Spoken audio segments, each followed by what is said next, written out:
दोस्तों, सबसे पहले आपको पोजीशन पता होनी चाहिए। थायराइड ग्लैंड कहाँ होती है? नेक में होती है। ये अंग्रेजी के एच शेप बोलो होती है अक्सर के। इसमें दो लोब होते हैं, ठीक है, टू लोब से मिलकर बनी होती है और उत्पत्ति में एंडोडर्मल होती है। आपको एच शेप नजर आ रहा होगा। ये दोनों लोब है। इसके बीच का जो पार्ट होता है इसको स्टेमस कहते हैं, जो कि नॉन ग्लैंडुलर पार्ट, एक ग्रंथिल भाग होता है। इसी के साथ आपको पता होना चाहिए थायराइड ग्लैंड के दोनों लोब पर दो पेयर के रूप में पार्श्व सतह पर पेरा थायराइड ग्लैंड ग्रंथियां, ठीक है, लगी होती है। ओके, तो सबसे पहले पोजीशन क्लियर हो गई। अब क्या होता है कि अपने को इसकी इंटरनल स्ट्रक्चर पता होनी चाहिए ताकि हम सारा फंडा क्लियर कर सके। यार ये T3 T4 क्या है, थायरोक्सिन क्या है। ओके, उसके लिए यहाँ पर मैंने इंटरनल स्ट्रक्चर बताई है। जब हम थायराइड ग्लैंड का ट्रांसफर सेक्शन कट करते हैं तो हमें माइक्रोस्कोप में इस तरह की स्ट्रक्चर नज़र आती है, जिसमें ये जितने भी हैं इनको बोलते हैं वेसिकल्स ऑफ थायराइड, यानी थायराइड, ठीक है, की पुट्टिकाएं, की पुट्टिकाएं, फॉलिकल्स कह सकते हैं, वेसिकल्स कह सकते हैं। और इनके अंदर ये जो आपको नजर आ रही है, जो सब में होती है, मैंने एक में बताई है, ग्लैंडुलर क्यूबॉइडल एपिथेलियम, ग्रंथिल घनाकार उपकला आपको नजर आ रही है। ये ग्रंथिल घनाकार उपकला नजर आ रही है। इन ग्रंथिल घनाकार उपकला के द्वारा थायरोग्लोबुलिन या थायरोनिन बोलो हार्मोन का स्राव किया जाता है। हार्मोन का स्राव किया जाता है जो कि इनएक्टिव, निष्क्रिय रूप में होता है। क्लियर? और जब यही थायरोग्लोबुलिन बाहर आता है, ये जो चारों तरफ आपको स्ट्रोमा नजर आ रहा है जिसमें आयोडीन रिच होता है, उसमें जब क्रिया करता है तो वो T1 T2 T3 T4 में बदलता है। ओके, फिर इन बोलो फॉलिकल्स वेसिकल्स के बीच में जो अंतराल स्थान है, यहाँ पर आपको ये बोलो पेरा फॉलिकुलर सेल्स नजर आ रही होगी। पेरा फॉलिकुलर सेल्स, जिनको हम सी सेल्स, क्लियर सेल्स भी कहते हैं, जो कैल्सीटोनिन हार्मोन को स्रावित करती है। और ये कैल्सीटोनिन हार्मोन ब्लड में कैल्शियम लेवल को डिक्रीज करने का कार्य करता है। तो दोस्तों, आपको क्या पता चला कि कैल्सीटोनिन हार्मोन अगर पूछा जाए किन सेल से, तो पेरा फॉलिकुलर सेल से। और ग्लैंड तो आपका थायराइड ग्लैंड के अंदर ही यही है। ओके, उसके बाद थायरोग्लोबुलिन जो इनएक्टिव फॉर्म है वो स्ट्रोमा में आयोडीन से अभिक्रिया करके T1 T2 T3 T4 में बदलता है। ओके, क्योंकि सब जानते हैं थायराइड ग्लैंड थायरोक्सिन हार्मोन को स्रावित करती है, लेकिन आपको T3 T4 या थायरोक्सिन इनका फंडा समझना है तो इंटरनल स्ट्रक्चर को जानना पड़ेगा। आई होप आपको ये इंटरनल स्ट्रक्चर समझ में आई होगी। ओके, उसके बाद अगर हम T1 T2 T3 4 की फुल फॉर्म देखें, T1 का मतलब मोनो आइडो थायरोनिन, मोनो आइडो थायरोनिन, ठीक है। इसी तरह से T2 को बोलते हैं डाई, ठीक है, डाई आइडो आइडो थायरोनिन। T3 का नाम होता है ट्राई आइडो थायरोनिन और T4 मतलब टेट्रा, ठीक है, आइडो थायरोनिन। और दोस्तों, जो T4 होता है उसी को थायरोक्सिन हार्मोन कहा जाता है। उसी को क्या कहा जाता है? Thyroxine hormone. ओके, तो आई होप आपको T1 T2 T3 की फुल फॉर्म पता चली होगी। सबसे इंपॉर्टेंट चीज कि most stable form in blood, रक्त में सर्वाधिक स्थायी रूप जो होता है वो T4 का होता है, यानी थायरोक्सिन हार्मोन का होता है। मॉस एक्टिव बोलो फॉर्म ऑफ टिश्यू, उत्तक में सर्वाधिक स्थायी बोलो सक्रिय रूप जो होता है वो T3 का होता है। ये दोनों अक्सर एग्जाम में पूछे जाते हैं। तो हमें क्या पता चला कि फाइनली ब्लड में जो आपका हार्मोन सर्कुलेट होगा वो T4 यानी थायरोक्सिन होगा। इसीलिए हम अगर हमें जब भी पूछा जाता है कि थायराइड ग्लैंड का कौन सा हार्मोन होता है तो हम थायरोक्सिन का नाम लेते हैं और थायरोक्सिन के कार्य ध्यान रखते हैं। तो थायरोक्सिन के वर्क देखें तो पहला, थायरोक्सिन बहुत ज़्यादा इंपॉर्टेंट कार्य करता है। पहला है बॉडी की BMR। BMR मतलब बेसिक मेटाबॉलिज्म रेट, आधार उपापचय क्रियाओं को इंक्रीज करता है।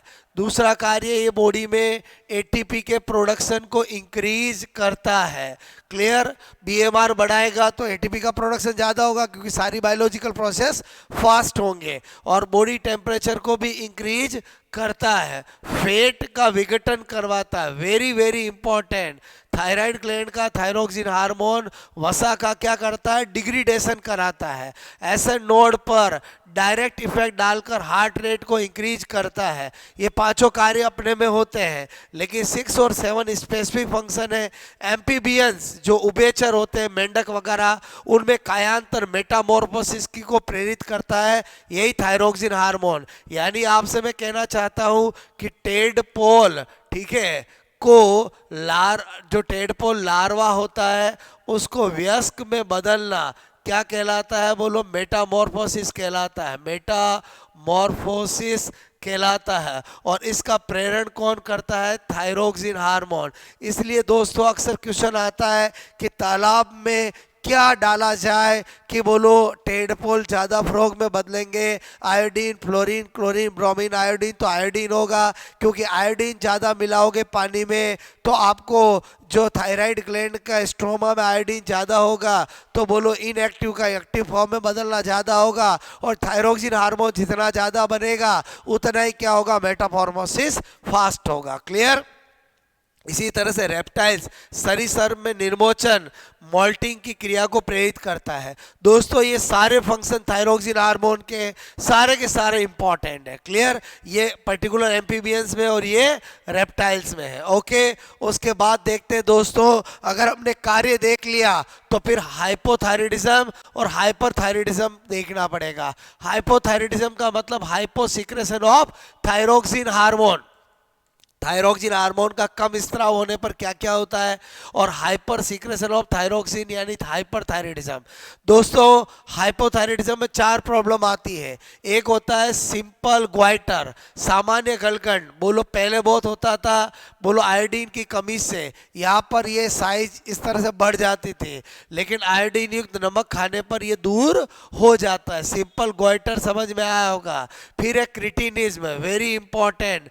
बोलो बच्चों में थायरोक्सिन हार्मोन की कमी हो जाती है तो बच्चों में ड्रोफिज्म, बोनापन हो जाता है, जिसको क्रिटिनिज्म कहते हैं। और ऐसे बच्चे, बोलो बोने बच्चे मानसिक रूप से मेंटली रिटार्डेड होते हैं।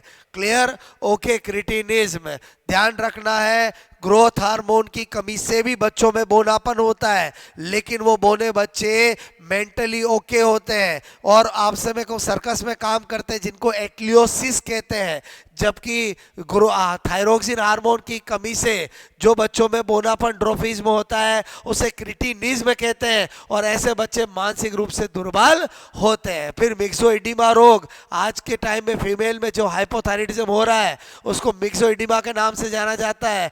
बोलो उनमें महिलाओं में बीएमआर डिक्रीज हो जाती है, बॉडी टेम्परेचर डिक्रीज हो जाता है और वेट गेन होता है। ये वेट गेन क्यों होगा? क्योंकि थायरोक्सिन हार्मोन वसा का विघटन कराता है। जब थायरोक्सिन हार्मोन की कमी हो जाएगी तो वसा का विघटन नहीं होगा तो बॉडी के अंदर वेट गेन होगा। क्लियर? तो आज के टाइम में जो लड़कियों और महिलाओं में जो हाइपोथायराइडिज्म डायग्नोस होता है वो इसी की वजह से होता है, क्योंकि आज के टाइम में फीमेल्स, लड़कियां अपने वेट थोड़ा सा गेन होने पर कॉन्शियस हो जाती है और जाके डॉक्टर को चेक कराते हैं तो उनके हाइपोथायराइडिज्म निकल के आता है, जिसको मिक्सोइडिमा रोग कहते हैं।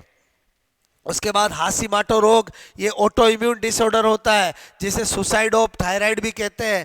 बोलो हाशिमोटो नामक व्यक्ति के अंदर जब आप समय को एक बार थायराइड ग्लैंड में चोट लग गई तो उसको ठीक करने के लिए जो मेडिसिन लेते हैं वही क्या करती है? एंटीजन का काम कर जाती है और उसके अगेंस्ट एंटीबॉडी बनकर पूरे थायराइड ग्लैंड को खत्म कर दिया जाता है, जिसे सुसाइड ऑफ थायराइड कहते हैं। और ये हर किसी में नहीं होती, auto immune person to person vary करते हैं, जिसे हाशिमोटो रोग कहते हैं। ठीक है, आई होप आपको ये वाला सेक्शन समझ में आया होगा। उसके बाद हाइपरथायराइडिज्म की बात करें, एक है एक्स ऑप्थेल्मिक ग्वाइटर।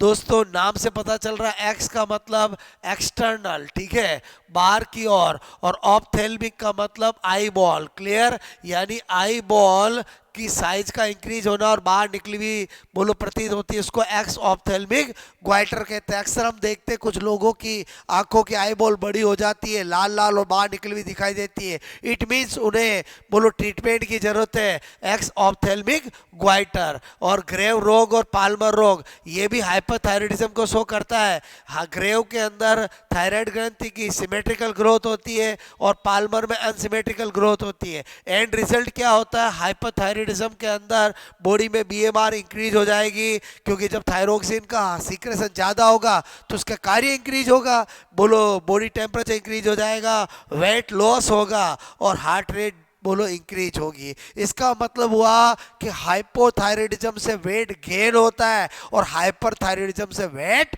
लॉस होता है। क्लियर? तो आपसे मैं करूं दोस्तों, इस तरह से मैंने आपको बहुत ही कंप्रेस फॉर्म में बोलो शॉर्ट फॉर्म में पूरी थायराइड ग्लैंड की A to Z इंफॉर्मेशन देने की कोशिश की है। आई होप आपको लेक्चर जरूर पसंद आया होगा और आपसे मैं कहना चाह रहा हूं कि इसी तरह से स्मार्ट तरीके से अगर बायोलॉजी को पढ़ा जाए तो बायोलॉजी बहुत इजी हो जाती है। Okay, best of luck. इसी तरह से पढ़ते रहे और मस्त रहे और जो गोल लाइफ में आपने बनाया है उसको जरूर प्राप्त करें। क्लियर? Best of luck.